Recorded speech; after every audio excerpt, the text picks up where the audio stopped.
Bom dia, boa tarde, boa noite. Eu sou o jornalista Marcelo Paranhos e é com muita alegria que estamos iniciando mais um Realidade Capixaba Podcast. Hoje aqui comigo um convidado muito especial. Nós vamos bater um longo papo hoje com o Maxi Filho, foi prefeito de Vila Velha, deputado federal, faz parte de uma família tradicional na política capixaba. E, Max, eu quero dizer que é muita alegria que eu te recebo aqui, porque nós vamos falar do. Vou te apertar sobre o cenário nacional, quero te ouvir, sobre o cenário estadual, sobre o município de Vila Velha, mas antes eu quero fazer um registro aqui. Nesse momento conturbado que a gente está vivendo, infelizmente a gente conta nos dedos políticos honestos que a gente pode conhecer e com uma trajetória política longa. E as pessoas podem criticar você por estilo de administração, uma obra aqui e ali, prioridade numa região, mas você é um dos pouquíssimos políticos, homens públicos que eu conheço, você e seu pai, que a gente pesquisa e não acha acusação com fundamento de corrupção, desvio de recursos, irregularidades. E nesse momento é importante eu achei importante registrar isso porque são pouquíssimos homens públicos que atravessam, que conquistam, que constroem uma trajetória. Seu pai fez isso, você está fazendo isso, sem nenhuma mancha de corrupção. E isso, o que deveria ser obrigação, não era nem para a gente estar citando, passa a ser Com certeza, um diferencial, né? Quero te agradecer e você comentar um Marcelo. pouco como é que a gente faz uma trajetória política sem mancha de corrupção. É só não roubar? Com certeza. Primeiro agradecer o carinho do convite, né? Também falar da minha alegria de estar aqui contigo, né? Também tenho acompanhado a sua trajetória, né? A sua combatividade no jornalismo investigativo, que anda muito em falta, né? No Brasil, no Espírito Santo, em Vila Velha, especialmente nesses tempos, né? Nesses dias. E aquilo que você falou, acho que há um provérbio bíblico que diz que mais vale o bom nome do que as muitas riquezas, né? E eu recebo esse bom nome do meu pai, né? Graças a Deus, ele sempre teve uma trajetória impecável e a gente procura seguir essa trilha, essa é a nossa escola, a escola da boa política, né? A boa política é assim, com integridade, com transparência e combatendo o bom combate, né? Eu acho que é um dever do homem público, né? Também citando outra passagem já do Novo Testamento, diz que o que se requer do líder, o que se requer do dispenseiro, a expressão bíblica é essa, é que seja encontrado fiel. Eu acho que isso que é o mais importante na vida pública. Um prefeito, um governante, um deputado, um parlamentar é um dispenseiro, é alguém que está na dispensa do povo para servir o povo, para servir a mesa do povo e atender às necessidades da população. E é importante que esse personagem seja encontrado fiel, né? Mais do que o desempenho, é importante que a integridade, o caráter, isso aí que é importante para quem está lidando com a coisa pública, porque a coisa pública é uma coisa sagrada, né? Então, essa é a nossa escola é essa é a nossa linha. Uma outra marca sua e do seu pai, que eu já acompanhei, fui presenciar, me contava, eu achava assim, isso não é verdade, eu fui lá verificar e acompanho isso há alguns anos, é que uma das grandes reclamações da população é que o político some depois da eleição. E vocês mantêm esse contato com a população, tendo mandato ou não, vocês mantêm esse contato. Eu acompanhei muito lá na Prainha, nós Exato. vamos falar da Prainha daqui a pouco, mas eu acompanhei suas reuniões lá na Prainha. Você vai, está aberto o microfone, a população fala, reclama, Isso aí. critica. Como é que surgiu isso? Há quanto tempo isso acontece? Bom, isso começou com meu pai, né? Meu pai, ele foi prefeito, eleito em 70, ainda no auge da ditadura militar, se elegeu prefeito no MDB. Ele depois foi deputado estadual, foi deputado federal, chegou ao governador do estado. E sempre reunindo ali às segundas-feiras à noite, um grupo de companheiros, né? E até 92 ele presidiu até 91, quando ele deixou o governo do estado. Em 92, eu assumi a liderança desse movimento, esse trabalho das reuniões de segunda-feira. Então, de 92 para cá, eu tenho coordenado esse trabalho toda segunda-feira à noite. Então, assim, com mandato ou sem mandato, nós estamos ali em contato com as pessoas, reunindo presencialmente as pessoas, vendo os amigos, revendo os amigos. É sempre um espaço agradável, pelo menos para conhecer as pessoas, para estar junto das pessoas, né? E a gente nunca deixou esse hábito, essa prática. Mesmo nos mandatos de prefeito, que eu tive 3 mandatos de prefeito, a gente continua fazendo reunião de segunda-feira. E muitas vezes ouvindo o que não se quer ouvir, mas Porque a abrindo as porta, críticas, a abrindo as porta críticas. aberta para qualquer um, Não né? tem assunto proibido. Então, quem quer agir com transparência não foge do povo, né? E Está sempre no período, disponível. na crise da pandemia, você fez reuniões online e qualquer um Pois poderia ir lá é, criticar no Facebook, a né? gente a gente não podia fazer aglomeração, né? Exatamente em 2020, né? Especialmente ali depois do dia 16 de março, quando o governador do estado virou a chave e suspendendo as aulas, suspendendo qualquer tipo de reunião, né, que aglomerasse as pessoas. Então, a gente teve que suspender também e fazer reunião online, né? Facebook, outras plataformas, para a gente estar interagindo com as pessoas. Um tempo muito difícil, né? Do distanciamento social, mas superamos, né? E ainda que se volte uma variante ou outra, acho que a população está mais resiliente ao vírus e mais resistente, não gerando tantas internações e muito menos óbitos, né? Foram muitas pessoas amigas e queridas que nós perdemos nesse tempo. Não são apenas uma estatística, né? É gente de carne e osso, gente né? Que a gente pôde privar da intimidade, do relacionamento de amizade. Então, perdemos pessoas muito queridas e amadas nesse tempo de pandemia. Vamos falar um pouco do cenário nacional. Essa eleição parece que ela não termina nunca e não tem prazo para terminar, pelo que eu estou acompanhando. Qual a sua visão, qual a sua interpretação, que análise você consegue fazer dessa disputa nacional, que foi uma das mais acirradas que nós já tivemos, e dessa eleição que não termina? Bom, nós tivemos uma eleição, o resultado mostrou isso, né? Quem foi eleito com 50, alguma coisa por cento, e quem ficou em segundo lugar teve 49, um empate. Empatou, né? Então, quer dizer, tudo bem que foram 60 milhões a 58 milhões de votos. A Constituição diz que quem tem maioria dos votos, 50% mais um, ganha a eleição. No caso, 50% mais 2 milhões de votos. Então, tem que se respeitar o resultado da eleição. É a 9ª eleição consecutiva de presidente da República que nós chegamos.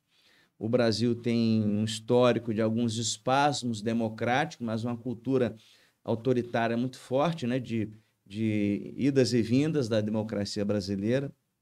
E se a democracia brasileira sobreviver a esse nível de polarização, vai ser uma prova de uma resiliência, algo que ela começa a mostrar força, né, no contexto internacional. Acho que o Lula vai ter, ao longo do seu mandato, uma militância muito aguerrida, uma vigilância muito, muito forte. Acho que ele não vai poder errar tanto quanto errou no passado, com o Mensalão, com o Petrolão. Ele vai ser muito vigiado. Já falou que não pode ser mais candidato à reeleição, não vai ser candidato à reeleição, não terá clima para isso. Eu acho que o Brasil pode abrir espaço nesse tempo agora para o surgimento de novas lideranças, tanto no campo da esquerda quanto no campo da direita, né?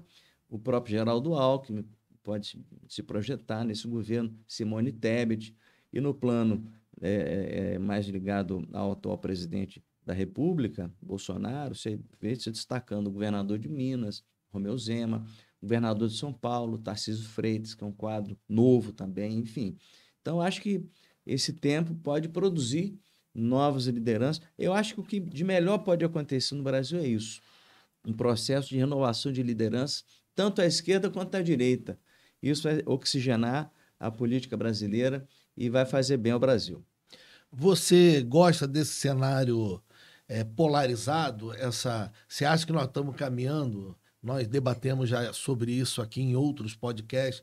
Nós estamos caminhando para ter um modelo político parecido com os Estados Unidos, que você está muito bem definido que campo você está e deixar em algum momento ter os independentes uma questão mais neutra. Você acha que o Brasil tem espaço para isso? Bom, primeiro que Ulisses Guimarães dizia o seguinte: pluripartidarismo sim, multipartidarismo não. O Brasil, assim, depois que retomou a vida democrática, foi assim o estourar de uma represa que saiu água para tudo quanto é lado, né?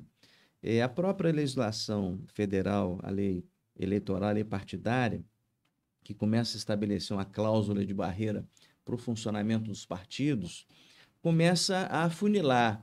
Então, apenas 13 partidos superaram a cláusula de barreira nessa eleição. Agora, essa polarização muito exacerbada, né? Eu faço a leitura seguinte: duas placas tectônicas. Quem tentou ficar no meio só teve espaço para terremotos e furacões. Foi o caso do PSDB, foi o caso, né, dos partidos que tentaram se vincular a uma terceira via. Que o Ciro tanto tentou falar sobre isso e foi esmagado. E o PSDB, enfim, fez prévias, escolheu o governador de São Paulo, João Dória, que terminou abrindo mão, saindo, enfim. E quem ficou no meio dessas duas placas tectônicas ficou ali só sujeito aos terremotos do período. Isso atingiu em cheio o PSDB, que é o meu partido, né? E as candidaturas do PSDB, enfim. Então, eu vejo que esse cenário, ele não acredito num bipartidarismo a exemplo do americano, né? Até porque o presidente da República eleito vai ter que governar com o Centrão. Já tá dialogando, inclusive a possibilidade do apoio à reeleição do Arthur Lira, né? Me parece que no Senado a coisa já está mais encaminhada com o Rodrigo Pacheco. Então, não acredito que tenhamos apenas dois polos no Brasil. Acho que o Brasil é muito diverso e acho que o Brasil vai terminar tendo aí uns 7 a 8 partidos, né? Foram 13 que sobreviveram à cláusula de barreira nesse tempo. Não que os outros partidos não vão continuar funcionando, vão poder continuar existindo, até disputando a eleição. Com menos chance, é verdade, né? Menos estrutura. Mas não acredito que essa polarização vá se estender por muitos anos, por longos anos. Acho que o Brasil vai ter alternativas, né? Acho que a própria diversidade do povo brasileiro tende a remeter a isso. Mas essa direita forte é alguma coisa que não se tinha no passado recente no Brasil e que eu acho que o Bolsonaro ele terminou amalgamando, digamos assim, juntando esse, né, abrindo a tampa desse sentimento que era muito recolhido, né? E acho que é uma força que vai se manter, um polo interessante, um polo forte, que eu acho que vai ajudar a vigiar muito o governo do PT, o governo do Lula. Eu concordo com você também, acho que 2 partidos não acho positivo para o país. Eu acho que a gente tem um partido verde, um partido dos trabalhadores, partidos assim, realmente identificados com uma linha ideológica, mas que realmente cumpram aquela linha ideológica, não sejam partidos muito distantes. Eu nunca entendi, por exemplo, o Partido da Mulher, que só tem candidato homem. Então, eu acho assim, tem certas coisas que assustam um pouco no nosso cenário eleitoral, mas eu acho, como você falou aí, 6, 7, 8 partidos, a gente possibilita debates e discursos diferentes para não ficar só uma polarização. Trazendo um pouco para o cenário estadual.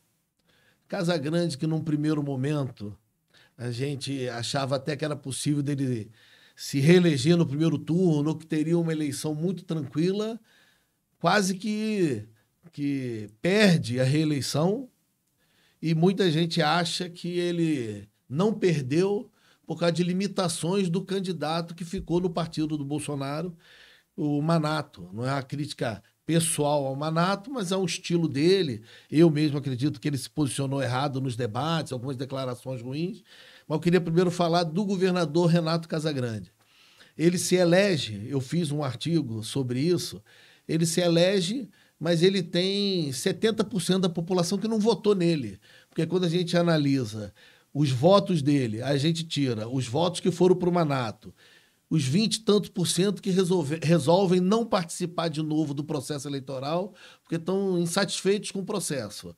Todo homem público tem que analisar isso. Então, quando a gente olha, Casagrande teve menos de 30% dos capixabas foram lá e confirmaram o voto nele.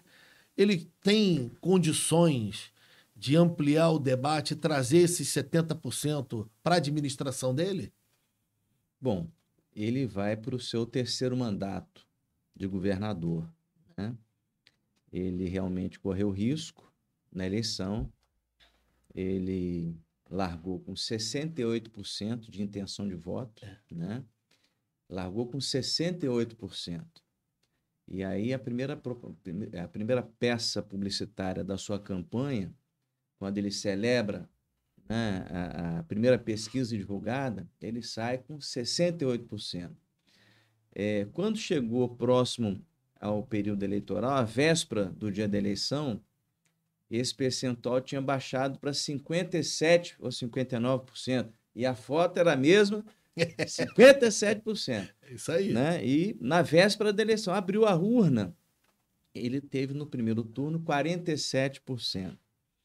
Quem assistiu a mídia nacional, especialmente, do dia seguinte ao primeiro turno, Casagrande era a imagem da derrota. Ele tinha vencido o primeiro turno, passou em primeiro no primeiro turno, mas aí o semblante era de quem queria ganhar a eleição no primeiro turno e não conseguiu. Foi uma surpresa ter passado para o segundo turno a eleição. E o Manato com mais leveza, né? Aquela primeira imagem do dia seguinte ao primeiro turno.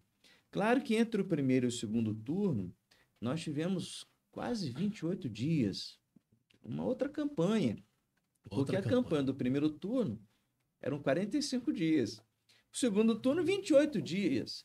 Diferentemente da eleição de prefeito, que a eleição foi adiada pela pandemia e a eleição ficou entre o dia 15 e o dia 29. Só foram 2 semanas. Verdade. Foram 2 semanas. Essa não, foram 4 semanas. Então, para quem estava com 68, veio para 57, teve 47, não chegava nunca. Parecia que a eleição do Casagrande ficou uma coisa, né? Um sofrimento. E ele conseguiu, no segundo turno, uma boa comunicação. Eu acho que tocou em alguns pontos que eram muito sensíveis, por exemplo, a classe A e B, que foi quem jogou Bolsonaro para frente, quem deu a vitória a Bolsonaro, no Espírito Santo especialmente, né? Bolsonaro teve 60% dos votos no segundo turno, no Espírito Santo. Teve 58%, na verdade. Teve 52% no primeiro turno, mas no segundo turno ele teve 58%. E o seu candidato, que procurou colar sua campanha com ele, teve 47%, 46%, 47%. Casagrande, ele bateu e levantou uma suspeita em relação ao Manato, sobre o comportamento do Manato na greve da Polícia Militar do Espírito Santo. Aquilo gerou uma interrogação, não precisou nem provar o envolvimento, mas a simples dúvida que levantou junto à população em algo que é de muito valor, especialmente para a classe A e B, que é a questão da segurança. Então, quando ele levantou aquela lebre, e com muitos fundamentos, né? Teve até um depoimento de uma senhora que trabalhou, foi assessora do Manato, lá, a greve da PM foi bolada no gabinete do deputado federal Manato. E até ele desconversar isso, aquilo pegou e inibiu o seu crescimento, né? O Casagrande, claro, foi governador já 2 vezes, era o candidato que tinha a maior rejeição. Mas mesmo com a maior rejeição, ele então consegue ter a maioria dos votos válidos, né? No segundo turno da eleição. Deu trabalho, né? O Manato deu trabalho. Se fosse um outro personagem que não tivesse essas controvérsias, né? Digamos assim, ao longo da sua trajetória, especialmente nesse envolvimento pontual da greve da Polícia Militar, que eu acho que é algo que o capixaba dificilmente vai esquecer. Foi um tempo muito difícil. Posso falar, eu era prefeito de Vila Velha, e foi quando a Guarda Municipal terminou mostrando o seu valor em Vila Velha, porque, diante da ausência da Polícia Militar na rua, a Guarda, então, tentou suprir aquela ausência. Então, nós atravessamos aquele tempo e foi um tempo muito difícil. A exemplo da pandemia, as pessoas também não podiam sair de casa. Então, nós tivemos 2 pandemias no Espírito Santo, né? Uma do distanciamento social, do fica em casa pela pandemia, mas tivemos o fica em casa porque não tinha polícia na rua também. Bang Bang tinha tomado conta das ruas do estado. Então, acho que esse foi um detalhe importante nessa eleição do Renato. Vamos falar um pouco do município de Vila Velha, mas da situação dos prefeitos de uma forma geral. Você falou aí um pouco sobre a criação, o fortalecimento ou o sentimento de união da direita, desse discurso que tem em Bolsonaro hoje como a principal liderança, a possibilidade de outros nomes, como o Zema. Eu acho que por estar num segundo mandato de governador, talvez, Tarcísio se Bolsonaro... também, mas São se Bolsonaro... Paulo. Os dois, eu acho que os dois são grandes nomes, mas o Zema, talvez por estar no segundo mandato, pode ser mais fácil abrir mão do governo do Estado para disputar uma presidência, se tornar uma liderança nacional. Nós vamos ter tempo para ver isso. A minha questão é, essa direita, principalmente no Espírito Santo, que ela é a maioria, ela vai cobrar essa conta dos prefeitos na hora de tentar a reeleição? Prefeito que não se posicionou como eles gostariam, você entende que eles vão ter dificuldade na urna de explicar que ficaram com A ou B no processo eleitoral? Bom, cada eleição tem a sua história, Marcelo. Não sei, acho que a eleição municipal não deve seguir uma tendência de nacionalizar o debate. Eu acho que os temas locais eles tendem a ganhar de importância. Talvez não consiga. Claro que pode se esbarrar em alguma coisa de muito valorosa, né? Para, por exemplo, essa direita, nós estamos vendo esses confrontos na prainha. Exatamente onde eu quero chegar. Porque o prefeito de Vila Velha se elegeu com as cores do Bolsonaro, né? Se você olhar a sua propaganda, o 19 era verde e amarelo. Então parecia um militar fazendo exercício, correndo na praia. Era uma campanha camaleônica, né? No sentido de aparentar esse valor, né? E hoje nós estamos vendo esse confronto da prainha, que, aliás, eu vi uma reportagem sua, te parabenizo pela reportagem, mostrando, escancarando o que está por trás ali da prainha, né? É vergonhoso. E os patriotas estão, digamos assim, caindo a ficha para eles de que as razões da Prefeitura de Vila Velha montar aquela Vila Natalina não são razões nada patrióticas. Nada patrióticas. Né? Eu assisti a sua declaração, achei perfeita, né? Esses gastos que a Prefeitura faz com essas estruturas de montagem, de tendas, de palco, de som, de shows. Só para contextualizar para quem não teve a oportunidade de ver o vídeo ainda, está tendo a manifestação, as pessoas estão reunidas na prainha ainda, em frente ali ao Exército, para poder se manifestar. Ontem mesmo eu estive lá para saber como é que era o clima, se as pessoas vão ficar ou não vão.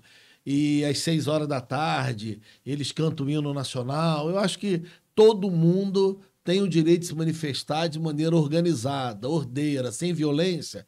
Eu acho que tudo é válido. Eu apoiei a manifestação dos estudantes quando invadiram a Assembleia Legislativa. Como é que eu não vou apoiar uma manifestação na prainha? Mas chegou ao meu conhecimento uma informação de que o prefeito queria acabar com a manifestação da prainha e pessoas ligadas a ele estavam provocando o Ministério Público determinar a retirada das pessoas da prainha, não por posição ideológica, não por uma atitude republicana, mas é porque ele tem adesões de atas milionárias, já passam de 10 milhões de reais gastos pela Prefeitura de Vila Velha em menos de 2 anos, com aluguel de palco, estrutura metálica e decoração natalina. É um carnaval, um festival de árvores de Natal espalhado. Eu estou brincando que ele acende aquelas luzinhas para ver se hipnotiza a população e ninguém repara as adesões de atos, contratos milionários. E ele precisa que as pessoas saiam da prainha para que ele possa colocar ali um palco para fazer show. Tem que pagar a conta, né? Tem que pagar a conta. E aí eu fui lá e denunciei isso no sábado, na sexta ou no sábado. E ontem eu recebi vídeos que na madrugada de ontem chegaram lá carretas para descarregar esse material, descarregar um parque e ir colocando entre as barracas para ver se os manifestantes vão saindo. É muito triste isso, prefeito. Você que se elegeu usando cores verde e amarela, correndo, fingindo que era um militar correndo na praia e fazendo uso desses símbolos para conseguir a simpatia da população, você agora fica contra justamente esse eleitor que te apoiou lá atrás. Mas o tempo vai mostrar para as pessoas qual é o verdadeiro prefeito pão e circo de Vila Velha, o Fernando Collor, Canela Verde. Nós vamos descobrir como é que ele é. Mas deixa eu te devolver a palavra, era só para contextualizar.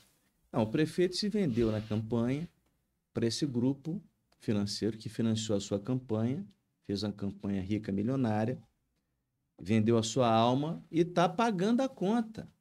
Esses 2 anos iniciais do seu mandato, ele está pagando a conta de quem financiou a sua campanha. E quem financiou a sua campanha é exatamente esse grupo, dono de uma parafernália de estruturas, tendas, montagem de palcos, sons. Isso tirou a tranquilidade do morador da prainha. Você, morador da prainha, está 2 anos sofrendo isso. É evento atrás de evento. Então, há estruturas caras que a prefeitura paga porque está pagando a conta da campanha. Então, muitas vezes a gente até acha bonito, agradável. Uma vila natalina, que coisa bonita, Papai Noel, afinal de contas, quem é contra Papai Noel? Exatamente. Não sei agora, talvez o Papai Noel vestido de vermelho lá junto aos patriotas. Eu acho que... Talvez já tenha algum problema. Arnaldo, vai botar um Papai Noel azul esse ano para tentar disfarçar. Mas, enfim. Por exemplo, isso angaria a simpatia das pessoas. Eu fui lá na campanha recente, andei lá pela Praia do Lé, aí os comerciantes da Praia do Lé, ressentidos de que o campeonato brasileiro de surf não foi na Praia do Lé, porque a Praia do Lé é Guarapari. Foi na Praia do Buraco, no final da Ponta da Fruta. Por quê? Porque em Vila Velha a prefeitura bancava as estruturas. Porque tem essas estruturas de palco, de tendas, de som, porque tablado. A prefeitura está pagando a conta da campanha. Então, isso está acontecendo, né? Em tudo quanto é evento. E o morador da praia está há 2 anos. Se prepare para ficar mais 2 anos nesse, né? Pelo andar da carruagem. Isso só vai se intensificar, porque é evento em cima de evento, estruturas em cima de estruturas, nada contra a população que vai lá curtir o clima natalino, a vila natalina, os eventos de cervejaria, os eventos outros, né? Uma vasta programação, os shows nacionais que são levados à prainha, nada contra, né? Agora, isso é importante que os patriotas, especialmente que estão lá hoje, estão testemunhando essa realidade, essa dura realidade que é a Prefeitura de Vila Velha hoje está sendo usada para pagar as contas da campanha de quem financiou a campanha do atual prefeito. Eu criei uma expressão que eu gosto de definir bem o que é esse período do prefeito Arnaldinho, que eu costumo brincar dizendo que o que faz falta ao prefeito Arnaldinho é um vereador Arnaldinho. Porque o vereador Arnaldinho berrava o dia inteiro. E hoje eu sou testemunha e eu fui pesquisando, mais de 50% do que ele falava era besteira. Mas ele berrava o tempo todo. E na época, Marques, você era prefeito, você teve o desprazer de conviver com ele na Câmara, berrando um monte de besteira, que hoje eu posso falar assim, porque eu achei um vídeo dele lá e eu compartilhei, e eu postei, eu fiz uma matéria, tá lá no site Realidade Capixaba, dele criticando porque você fazia decoração de Natal, porque aí a gente vai comparar, você não gastou, Max, 10% do que ele está gastando de decoração de Natal. Se ele tivesse o mínimo de decência, ele vinha a público e pedia desculpa. Falava assim, ó, eu quando fui vereador critiquei o Max que gastou X para fazer decoração de Natal. Eu não lembro se foi uma questão de um trio elétrico com Papai Noel, alguma coisa assim, passando em escolas. Mas ele fez essa crítica, berrou na Câmara contra você, só que você não gastava assim 20 milhões de reais em decoração de Natal e palco não, né, Max? Eu recebi, inclusive, um discurso de um vereador, na minha época, que é vereador no atual mandato, foi secretário do atual prefeito. Exatamente. Ele me criticando, fazendo uma dura crítica. Prefeito, o senhor está gastando muito com a decoração de Natal. Eu publiquei esse vídeo também. O senhor está gastando 770 mil, prefeito. 770 mil. Atualmente se gasta 4 milhões e meio, está tudo certo. Né? Só de iluminação agora, a última licitação que eu vi são 3 milhões 700 e quantos mil, mas isso porque ele vai fracionando. Vai gastar na iluminação de Natal deste ano 4 milhões e meio de reais. 4 milhões e 500 mil reais. E não se tem uma crítica. Agora está tudo certo. O outro gastava 770 mil, estava errado, estava gastando muito. Esse está gastando 4 milhões e meio, está tudo certo. Vereador, vamos discursar lá um pouco para falar dessa evolução ou pede desculpa? Não, e nós tínhamos programado a chegada de Papai Noel nos bairros carentes, né? Exatamente. E fizeram uma crítica contundente. Nós até suspendemos na época. Mas além da decoração de Natal nesse ano, vai ter também a caravana natalina. Beleza, né? Hoje pode, hoje é bonito. Gastar 4 milhões e meio. Né? O outro gastava 770 mil, estava gastando muito. Eu tenho recebido muita pergunta, muito questionamento. Dá o nome dos empresários, quem são as empresas. Eu vou fazer um vídeo novo na prainha, vou gravar e vou publicar o nome das empresas e dos empresários. Porque só um principal empresário ligado ao prefeito, parece que a família dele tem 6 empresas que vão de aluguel de banheiro químico, por isso que ele conseguiu retirar de lá, fez adesão de ata no parente desse empresário, de aluguel de banheiro químico, iluminação de Natal, casa do Papai Noel, palco, estrutura para show, aquela estrutura metálica que ele botou na prainha, que muita gente foi lá, curtiu o show. Ele coloca aquela estrutura e cede para empresário fazer evento privado, com a estrutura paga pela prefeitura, e não tem uma contrapartida do empresário para a prainha. Porque se o prefeito fizesse assim, ó, a estrutura está aqui, mas em contrapartida ele vai reformar a pracinha, ou ele vai fazer o calçamento, ou ele vai ajudar a creche. Não tem contrapartida. O empresário vai lá, usa estrutura paga pela prefeitura, lucra, vai embora e fica lá para a prefeitura cuidar da área depois. Então eu tenho denunciado e vou dar o nome aos bois, já que tanta gente botou lá pedindo para eu divulgar. Dá agora. Ó, eu conheço uma pessoa na cidade. A principal empresa que tem, que eu não sou de fugir de dividida, não, é a Mais Estrutura. Só vocês irem, como disse o presidente Bolsonaro, dá um Google, né? Acho que é assim que ele dizia nos debates, né? Vai lá e coloca aí, ó, Mais Estrutura, e procura a relação dessa empresa com a Secretaria de Comunicação do município de Vila Velha. Eu conheço um cidadão em Vila Velha que na eleição de prefeito... A produção falou aqui que eu vou tomar outro processo. Tem problema não, pode processar que eu tenho prova. Na eleição de prefeito, esse cidadão estava em dúvida em quem votar. Mas esse cidadão conhece o dono dessa empresa, dessas empresas que você citou aí. E conhece a metodologia do cidadão. Aí, esse cidadão, dono da empresa, chegou para ele, ó, o nosso candidato é o Arnaldinho. Nós vamos para a campanha dele e tal. Nesse momento, o cara que conhece falou, ó, nesse momento, Max, eu me decidi o meu voto, decidi votar em você.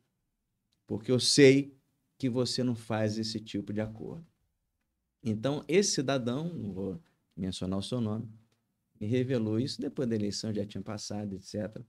E achei interessante porque ele conhecia o personagem e sabia que essa conta ia ser cobrada, né? Essa conta ia ser cobrada e hoje está sendo cobrada, está sendo paga, né? Está sendo paga. Ô, Max, uma pessoa brincou comigo dizendo que a culpa do Arnaldinho está gastando esse dinheiro com estrutura, a culpa é sua. Eu vou explicar por quê. Porque me comprovou em números que você pegou a prefeitura desorganizada e você entregou a prefeitura organizada com dinheiro no caixa. Perfeito. Então, o pouco que ele está fazendo, ele podia fazer em creche, escola, construir praças ou reformar, que ele fica fazendo decoração e parquinho, que é um outro contrato suspeito, que também está denunciado ao Ministério Público. Uma licitação que participou uma única empresa, né? Exatamente isso. Mas você deixou a prefeitura organizada e o tempo vai mostrar. E essa pessoa fez uma comparação para mim e falou assim: você que é flamenguista, Marcelo, Maxi Filho é igual Bandeira de Melo. Ninguém reconheceu lá atrás quando ele fez, e hoje, aonde ele vai, as pessoas aplaudem. A torcida do Flamengo, ele vai na arquibancada, todo mundo aplaude, porque reconhece o trabalho de infraestrutura, de estabilização da economia, de limpeza do nome do município, botar as certidões em dia. E deixou dinheiro em conta. Bandeira de Melo fez isso, deixou lá os milhões do Vinícius Júnior para o Flamengo depois gastar. Foi o primeiro pontapé para trazer grandes nomes. E que você fez isso com a Prefeitura de Vila Velha. Comenta um pouco para a gente essa reestruturação econômica.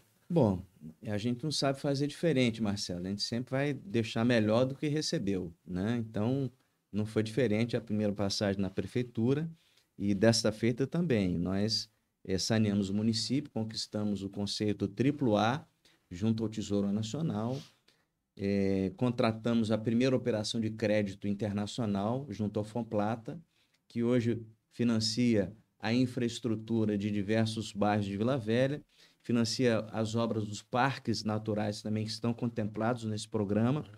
O Parque Sítio Batalha, antigo Morro do Marista, cuja ordem de serviço foi assinada recentemente.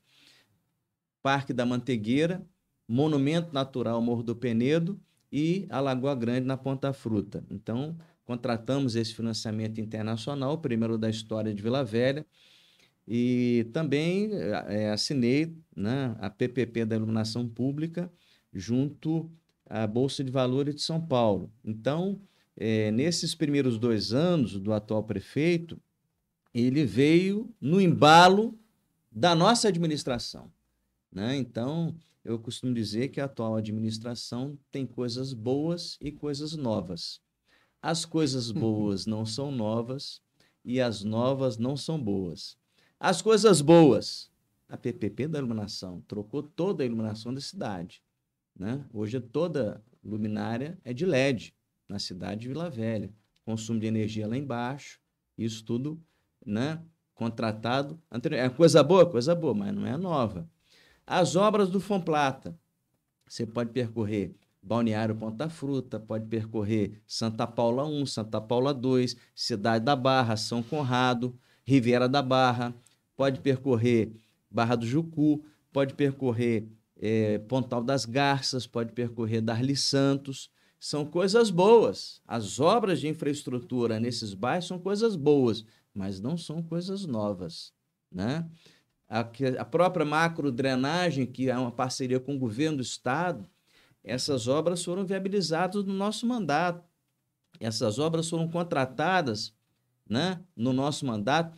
Essas obras têm a nossa assinatura, tem a assinatura do Max Filho nesse contrato.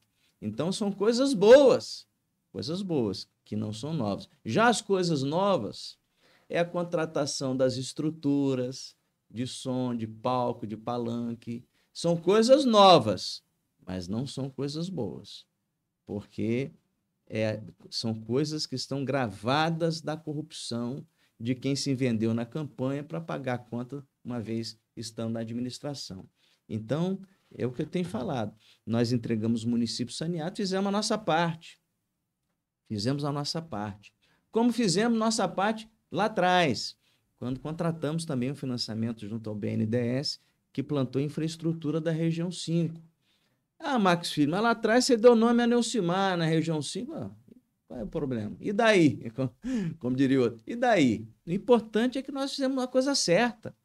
Eu sou nascido e criado em Vila Velha, Marcelo. Não vou... Né? Meu projeto é sair daqui de Vila Velha. Meu pai é nascido e criado em Vila Velha. Minha avó paterna já era nascida e criada em Vila Velha. Então, nós fazemos o que é certo fazer, não o que dá certo, né?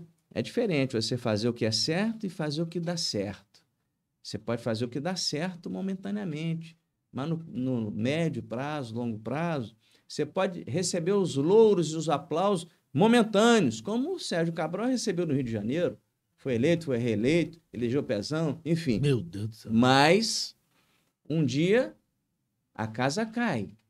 Então, entre fazer o que dá certo do ponto de vista eleitoral e o que é certo do ponto de vista político, a nossa escola ensina que o certo é fazer aquilo que é certo, o que é melhor para a cidade.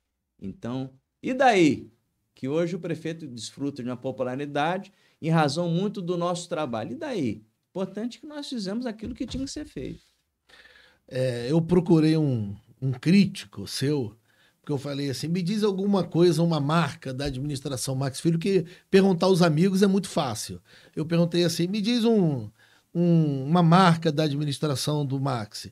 Ele falou assim, ó, Max, ele fez escolas e unidades de saúde. Eu falei, e o atual prefeito, que ele também não é simpático, o atual prefeito, aí parece que a gente tá chovendo no molhado, né? Aí ele falou, o atual prefeito vai ficar lembrado pelos shows da prainha e iluminação de Natal. Essa marca de Não, você falou... escolas e unidades de saúde é boa, Max? Claro, é algo necessário, né? Tudo bem que, assim, hoje está faltando remédio básico nas unidades de saúde, né? Isso não aparece para o grande público, mas a pracinha que está reformada aparece. Então, no primeiro momento, né? Aquele brinquedo colorido parado ali na pracinha para as crianças. Mas a falta de remédio aparece para quem está precisando, né? Mas, enfim, você falou de unidade de saúde de escola, o atual prefeito inaugurou a unidade de saúde de São Torquato, né? Que nós deixamos já no azulejo. Do Ataíde, deixada no azulejo. Do Divino Espírito Santo, já em fase de acabamento.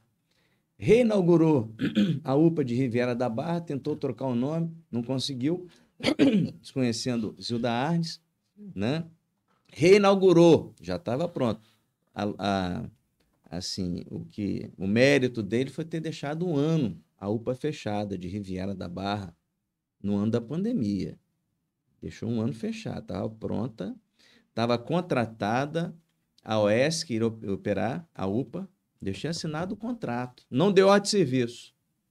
Não deu ordem de serviço, mas deixei contratada. Inaugurada. Habites do Corpo de Bombeiros, habites da Prefeitura, alvará do Corpo de Bombeiros, pronta. Só não deu a ordem de serviço da OS contratada. O que ele fez?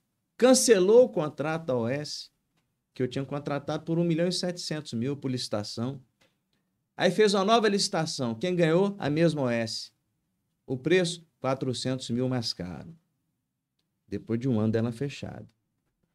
Então, no ano de pandemia, onde Vila Velha registrou mais de 1.000 mortes pela pandemia, uma UPA da região 5 fechar. Isso é mérito da atual administração, né? Agora, reinaugurada com pompa e circunstância, né? Aliás, o prefeito assinou ordem de serviço do parque do Morro do Marista esses dias, né? No Sítio Batalha, com pompa e circunstância. Um projeto que ele, como vereador, votou contra. Um financiamento do Fomplata, ele atrasou um ano. Aquela obra vai sair com pelo menos um ano de atraso. Porque esse financiamento era para ter sido assinado com o Fomplata no final de 2018, só pôde ser assinado no final de 2019. Por quê? Porque o atual prefeito, juntamente com outros vereadores, inclusive o presidente da Câmara da época, enfim, derrubaram o projeto, então, prefeito Max Filho. Fizeram de tudo para atrasar o projeto. Atrasaram. Então, assim, é curioso, porque hoje, com pompa e circunstância, né? Até com, né? Uma celebração né? Muito espalhafatosa, que é o que ele gosta. Serviço da obra do Parque Sítio Batalha, que ele votou contra quando foi vereador, né? Então, Ironias do destino. Eu pedi ajuda ao professor André, está sempre aqui comigo debatendo. Hoje ele não pôde estar por causa de um compromisso na universidade, mas ele me mandou um número aqui, ó. Em 2017, Vila Velha, uma receita, quando você pegou em 885 milhões de reais e você deixou com 1,2 bilhão de reais, é isso? Isso aí, Vila Velha experimentou Aumentou um crescimento, foi a cidade que mais gerou 345 empregos no milhões. nosso tempo, quando foi prefeito. Claro que nosso último ano de mandato na prefeitura foi o ano da pandemia, né? Era algo novo para todos nós, né? Enfrentamos aquele momento muito difícil. O primeiro ano foi a greve da Polícia Militar e o último ano, o ano da pandemia. Foi um período muito difícil, muito conturbado, mas, enfim, o resultado está aí. Inclusive, empresas importantes que vieram para Vila Velha, a exemplo da Benevix, né, que veio para Vila Velha, que era patrocinadora do Flamengo na época. Né? Na época, exatamente. No ano que o Flamengo foi campeão da Libertadores 2019. Max, a gente sabe que tem alguma coisa boa quando até o adversário político faz um elogio. E eu bati um papo aqui com o Neucimar na semana passada, o Neucimar Fraga, e ele diz: Arnaldinho tá surfando aí o que ele consegue fazer porque Max organizou as contas e deixou dinheiro em caixa. Quando um adversário político faz um elogio, é sinal de que alguma coisa boa foi feita, né? Não era o que ele falava em 2020. Mas reconheceu agora. Quando ele foi candidato a prefeito contra mim e no segundo turno apoiou o atual prefeito. Não era isso que ele dizia, mas enfim. E hoje ele, como um dos líderes, só um comentário aqui, líderes ou se colocando como um dos líderes da direita capixaba e desse movimento, está tecendo críticas ao prefeito por causa da atitude do prefeito lá na prainha, que nós já comentamos aqui, de tirar banheiro para ver se as pessoas vão embora, ocupar espaço. Lá agora, Max, eles estão colocando as barracas em frente aos tapumes que o prefeito estava tentando andar de metro em metro, assim, para ir colocando mais materiais que foram alugados dessa empresa, né? Mais decoração. Aí eles colocaram as barracas agora e fizeram uma fita de isolamento, isso os manifestantes. Eu vou lá gravar hoje que eu quero entender essa faixa de Gaza Canela Verde aí, como é que termina essa história, porque o prefeito vai tirar os tapumes quando ele voltar de viagem, disseram que ele está viajando, eu não sei para onde, vai tirar os tapumes para liberar a viagem, eu quero saber se os manifestantes vão ocupar a Vila Vermelha de verde e amarelo ou se o Papai Noel vai invadir a área deles. Ali está uma questão curiosa, a gente brinca, mas se não for levado a sério, pode acabar tendo um problema sério ali, né, Max? Esse confronto não é muito positivo, né? Mas, assim, está se pagando a conta da campanha, né? Então, essas estruturas têm que ser montadas e tal. Afinal de contas, a prefeitura tem que gastar com essas montagens de tendas, estruturas, né? Palcos, etc., né? Que tem sido gasto, assim, volumes nunca antes vistos na história do município de Vila Velha. Max, você como prefeito, deixa eu fazer um questionamento aqui, vamos ver se você consegue responder. O que você hoje olha para o município e pensa assim, isso aqui eu deveria ter feito, ou isso aqui eu poderia ter feito, ou isso aqui eu espero um dia poder fazer ainda. Alguma obra, alguma realização. O que hoje... Porque quando a gente está sentado na cadeira de prefeito, quem não conhece a estrutura, não entende que o prefeito tem muita gente volta e fica isolado ao mesmo tempo. Não dá para vigiar a máquina 100%, porque às vezes um funcionário na ponta da máquina lá ou em algum local faz uma besteira, a culpa é do prefeito. E o prefeito nem sabe o que está acontecendo.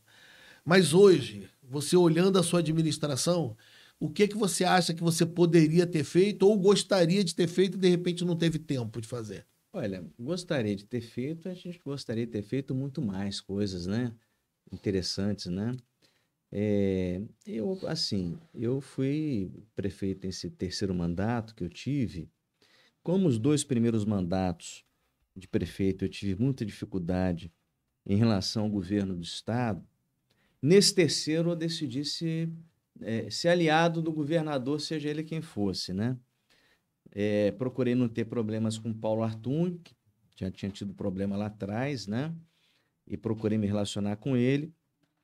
E foi com Paulo que eu firmei meus primeiros convênios com o Estado, né? No final de 2018.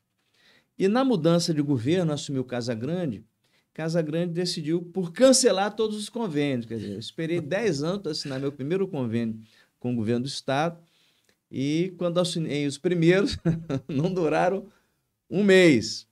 E aí, assim, eu decidi não, não engrossar, né, a relação com o governo do Estado, né?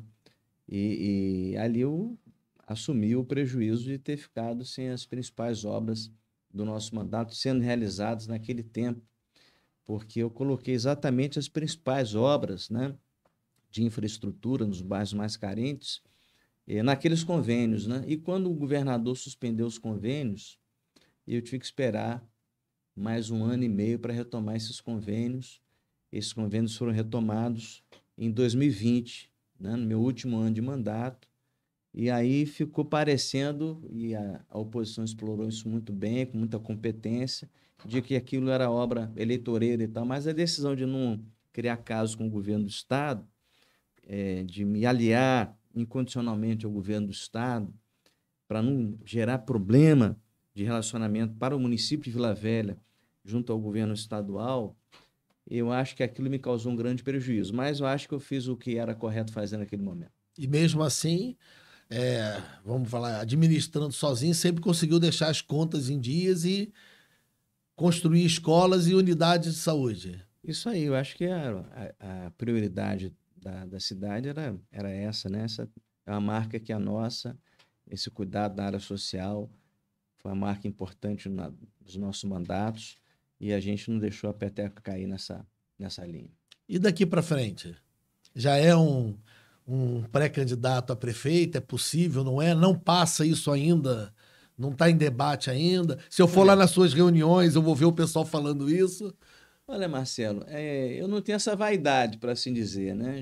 Já fui prefeito 3 vezes do município de Vila Velha, né? Eu acho que só a um cidadão foi dada essa deferência que foi a mim, né? Nenhum outro foi prefeito eleito por 3 oportunidades em Vila Velha. Fui o único prefeito reeleito também até hoje. Então, assim, não tem essa vaidade, né? Mas sou agente político, sou uma pessoa que posso votar, posso ser votado. E votar, certamente, sendo candidato ou não, certamente votar engajado no processo de mudança da administração da forma que ela vem se apresentando atualmente.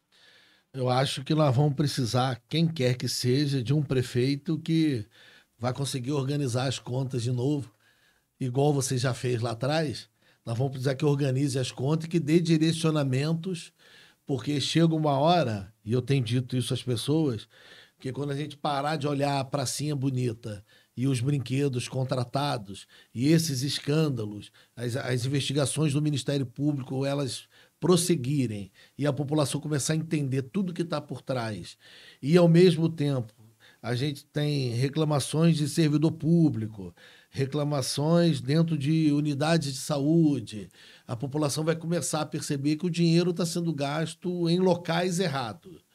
E muitas das obras que são feitas hoje são feitas, obra da Cesan. Eu não sei porque que o Cesan tem tanto carinho com o município de Vila Velha, mas ela tem tanto carinho, gasta tanto aqui. Mas são obras do governo do estado, muita promessa, muita ordem de serviço. Mas eu acho que nós vamos precisar de um prefeito que organize as contas daqui a mais 2 anos e meio, 2 anos e um mês, né? Nem 2 anos e meio, né? E essa é uma marca sua. Isso, você já parou para pensar sobre isso? Que a população pode precisar de um prefeito que saiba organizar a casa? Me coloco à disposição para a gente encontrar um nome junto, né? No sentido de que tem esse perfil, né? Que a gente possa estar somando junto, né? Eu acho que assim, não me vejo hoje como candidato a prefeito, né? Mas, repito a você, eu sou um cidadão, posso votar e posso ser votado, mas vamos construir um cenário novo, né? Uma nova alternativa para dar essa alternativa ao povo de Vila Velha. Falar um pouco do seu seu partido, o partido que você está hoje, o PSDB, como é que ele está se organizando? Já existe reunião para o PSDB no Estado? Ele é próximo ao governo? Vai ficar independente? Vai ser oposição? Você já viu esse cenário, esse debate? Já aconteceu dentro do partido? Não, não. Acho que o PSDB tem uma crise grande a nível nacional para dar conta, né? O partido saiu muito enfraquecido nessa eleição, se posicionou de forma desastrosa, né? Fazendo a prévia para escolher um candidato. Levou 2 anos nesse processo de escolha do seu candidato, e quando escolhe o seu candidato, né?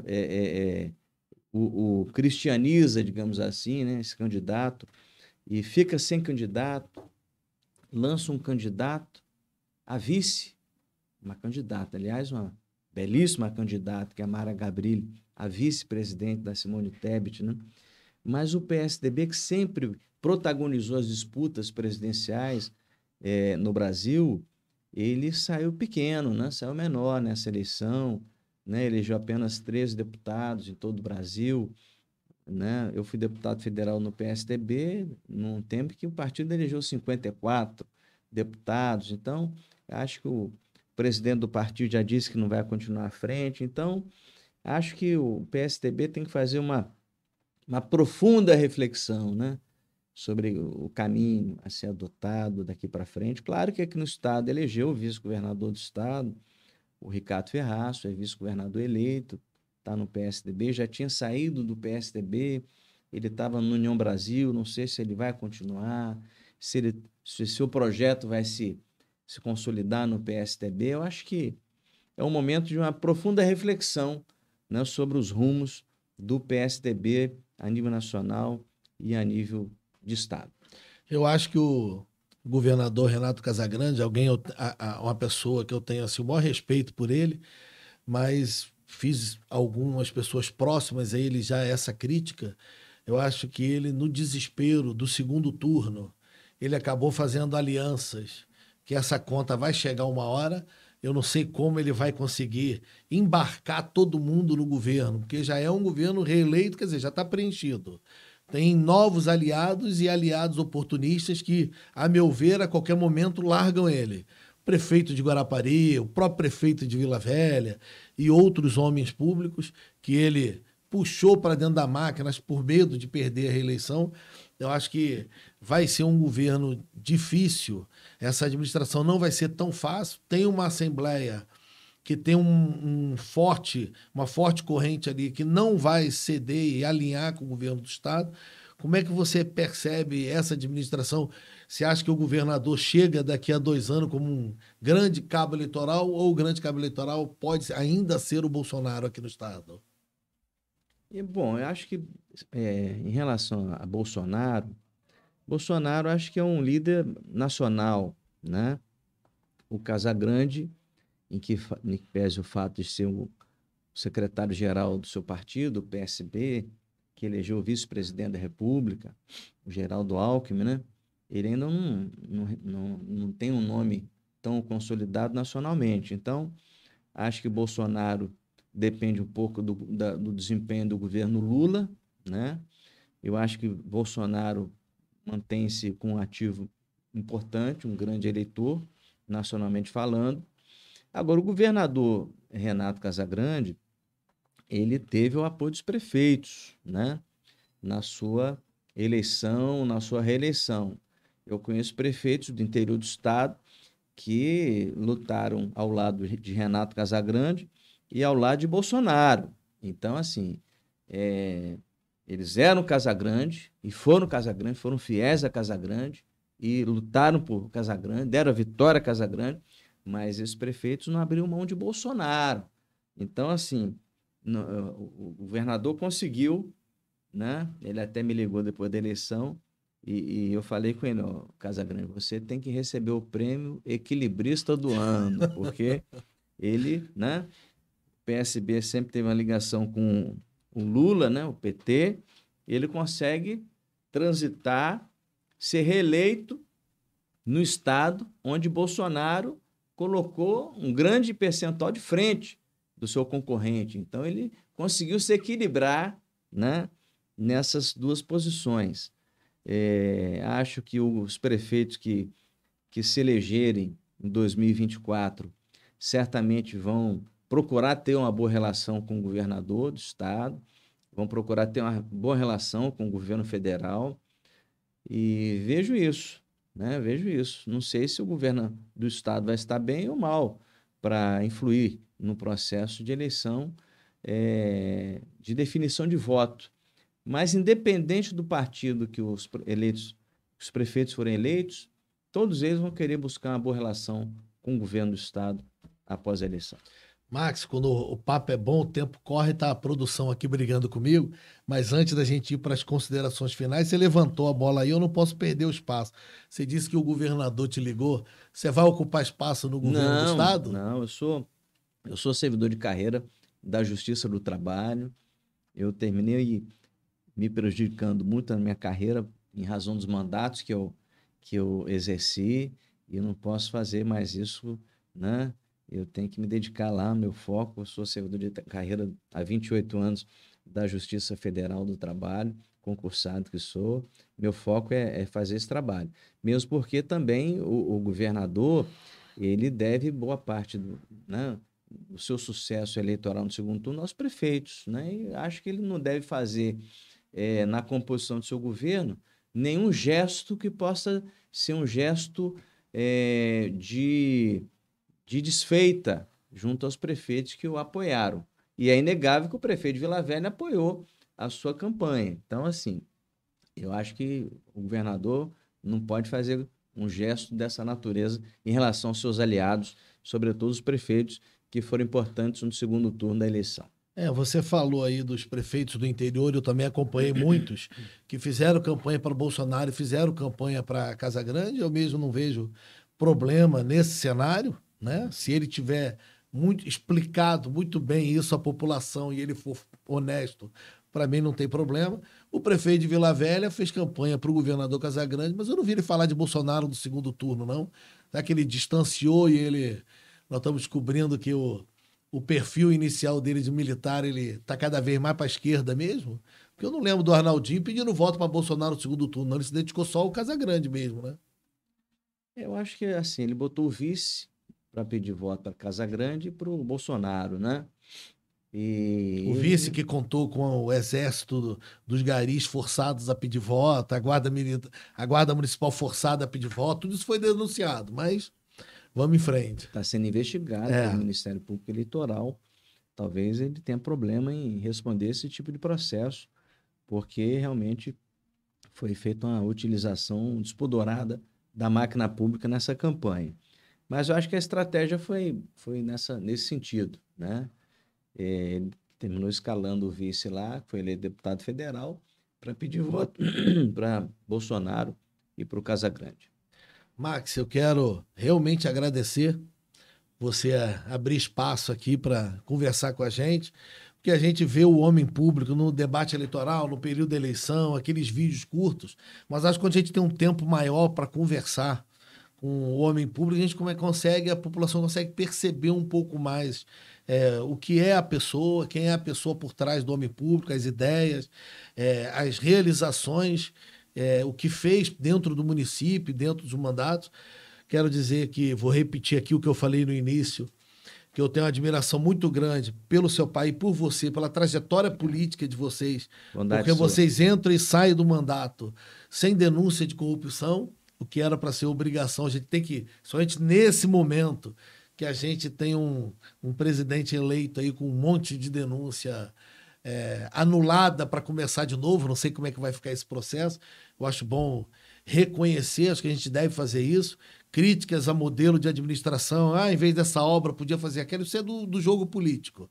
Mas a conduta na frente da máquina e um prefeito que sai e deixa dinheiro para o outro, isso é difícil, porque normalmente, principalmente quando perdeu a eleição, a pessoa vai lá e gasta o dinheiro todo para não deixar dinheiro no caixa.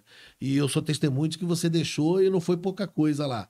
Então, quero te agradecer aqui a participação, a oportunidade de bater esse papo e dizer que vou te convidar mais vezes para a gente conversar um pouco mais sobre o cenário político, principalmente do município de Vila Velha. Eu que agradeço a você, Marcelo, agradeço aqui a toda a produção e me coloco à disposição. Sempre que for chamado, virei, com muito prazer.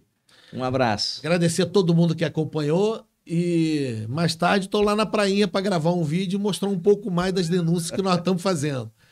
Obrigado a todo mundo. Muito bem.